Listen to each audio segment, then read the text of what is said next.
Good morning, everyone. It's Eric with His and Hers HHQ. We are going to take a moment and do a closer look at our Halloween family build. I wanted to take this moment to point out how fun it was working with 3 of my kids to get the very short movie done, which actually, is one of those things brings the whole realization of how Hollywood can take a month and a half to film a movie, but it takes 18 months before it gets to the daggum theater, because our short little movie clip as the final reveal for our Jason Voorhees inspired 1996 Mustang GT build. It's a 4-minute video, and it took, I think it was roughly 5.5 hours of production and editing. So it's like, okay, so you get a 4-minute video, but it still took 5.5 hours of production and editing. So that, it's one of those really fun things. So yeah, I really do want to thank my kids. They were my cinematographers, my videographers. They really helped with direction. We had a few snafus, but you'll never see those. Luckily, they weren't recorded. But yeah, so if you haven't yet, go back a video and check it out. It's really an homage to one of the icons of classic horror movies, Jason Voorhees from Friday the 13th. In this case, mask-wise, we went with Friday the 13th Part 6, Jason Lives. And it's, that inspiration came from actually getting to meet C.J. Graham at the Comic-Con we discussed back in February, I think it was. And he's an absolutely awesome dude, down to earth. And finding out he's a former Army Ranger and a veteran too is, so for me that was a driving force behind using his mask as inspiration for the build. So here in a moment we'll get turned around and take a closer look at the car, and I will discuss precisely how I achieved that look. Stay tuned till the end of the video, because I've got a question for y'all. So hang on tight, and we'll get turned around. And we're back. Okay, so first off, remember, this is the Snap Tight kit from AMT, the Hot Wheels inspired 1996 Mustang GT. It is a kit I highly recommend for novice modelers. You can build it straight out of the box. There does not have to be any paint to it. I mean, it comes molded in color. But for the more experienced modelers, you can certainly have a lot of fun with the detail in this, especially in the interior. But yeah, this here was an absolute fun build. It went together rather quickly. The part of the build that took the longest was sorting the mask and sorting how all of this comes together. Now, storyline wise, you kind of give it a backstory why the car is wearing a mask and stuff like that. It's I guess you could say it was a real jerk kind of guy. Wound up going a little too fast around a curve and put his car in Crystal Lake. And, well, that kind of awakened Jason. Jason, well, absolutely possessed the car. And with that, you get an oversized mask. So, the mask, I used .020 millimeter evergreen styrene. This here is the actual fourth iteration of the mask, cut and shaped because I kept running into issues. All of the holes are of varying diameters because it was really difficult to get a proper size diameter hole.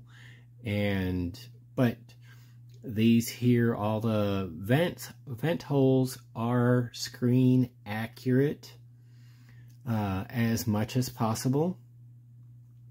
The nose and the raised area for the brow protection is, well, what I feel is every modeler's best friend, that two-part putty milliput. It took a little bit of work, and again, it's not perfect, but I got the nose and I got the brow guard. This here was it just worked. I figured out, I took a chance, and I worked with a couple of what are they? Oh shoot, I can't even find them anymore. They're called glue applicator brushes. They're the name escapes me.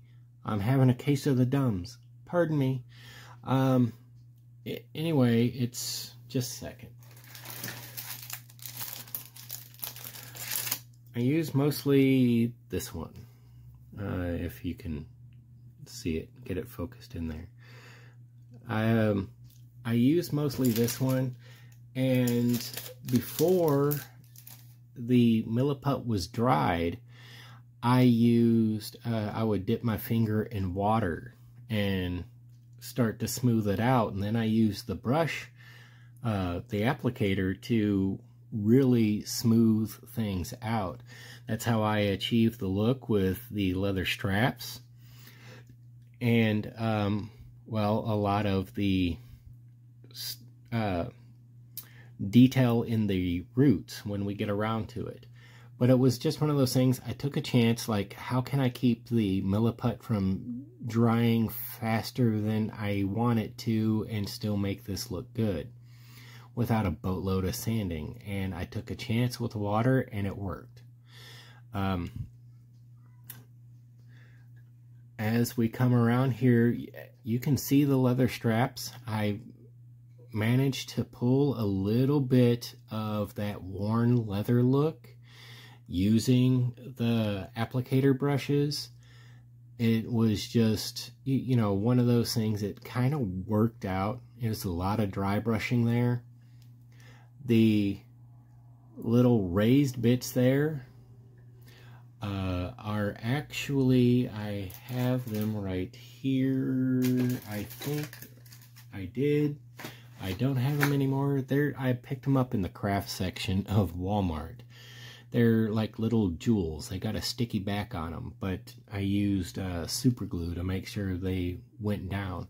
And then I primered all of that. Now, by the time the mask was I applied the mask, I already had the car and all of the root structure, all of that pretty well pre-painted, primered and painted.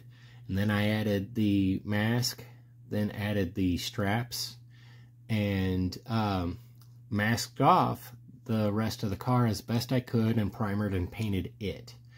So that's why I was able to keep the certain looks going that I have here, and that's how I was able to lay down a good, decent coat of oily steel over the nubs there. The remaining bits of what looks like slime or sludge coming from the bottom of the lake is Bachman ground cover. It's the Scenescapes Moss Green Fine is what it is. So I used that. I applied matte Mod Podge with a paintbrush in various locations and sparingly, and then pressed in, sprinkled on a bit of the ground cover, and then made sure I did the whole, I treated it like a diorama, once the glue was dry, I made sure it stayed that way and stayed in place, adding a layer of matte coat, and then going back over it with paint, letting the paint run into the areas. This here is 7 varying washes to achieve that darkened look. I did a TikTok on how I achieved the mottled red look of the car, and I will be putting that up as a short so everybody can see how I did that. I call it contrary painting. I used water and acrylics and applied it very sparingly, leaving it kind of a mottled look right off the bat, because I knew I was going to be doing all the washes over it. And now I've got red is the primary body color, yet it's got that worn, mucky look, I suppose you could say. So yeah, that's where all of this is. Basically the concept is that it came out of the bottom of the lake, so that's why it looks the way it does. What I did here was I treated this as if, well, it's kind of like Jason's head. I suppose you could say it's a portion of his head, and achieve that. I went for that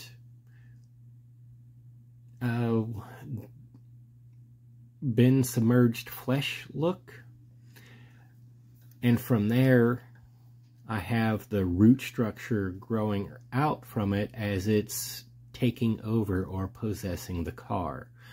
So that's the whole concept there. It's just, again, it's just been a really fun build to come up with and create something I had never done before. My daughter threw Jason at me Friday the 13th, and it was like, oh, good Lord, how am I going to do this? Honestly, I think we pulled it off pretty well. It's one of those, I had an absolute blast doing it. And of course, you can't have a Jason mask without a little bit of blood splatter.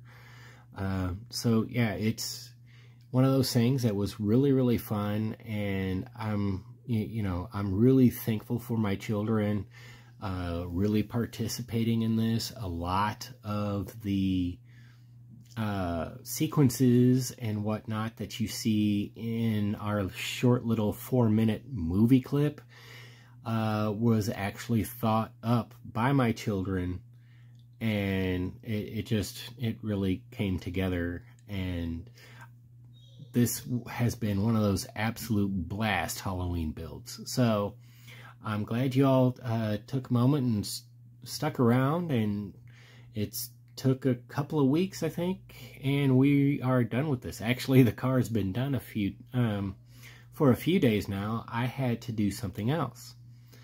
So if you've made it to this far, then here comes the question. Let me zoom out just a little bit. So one of the things that took the longest, it took a couple extra days by itself, was turning one of these, ooh, let's back out even further. One of these cheap Walmart 98-cent mask, hockey mask,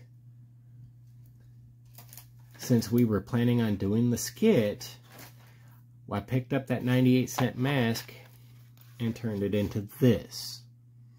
Now the question is, again, this was a whole learning experience for me, but the question is, should I do, it may be a little too late, but should I do a quick instructional video and turn the other mask into another Jason mask? So it's out there individually by itself, and show everybody how I turned the 98 cents into something fabulous. So that's the question. Let me know in the comments. Again, thank you to each and every single one of you for joining along, and I really hope you like the way the car turned out. We'll have a slideshow at the end of the video, so it's closer detail.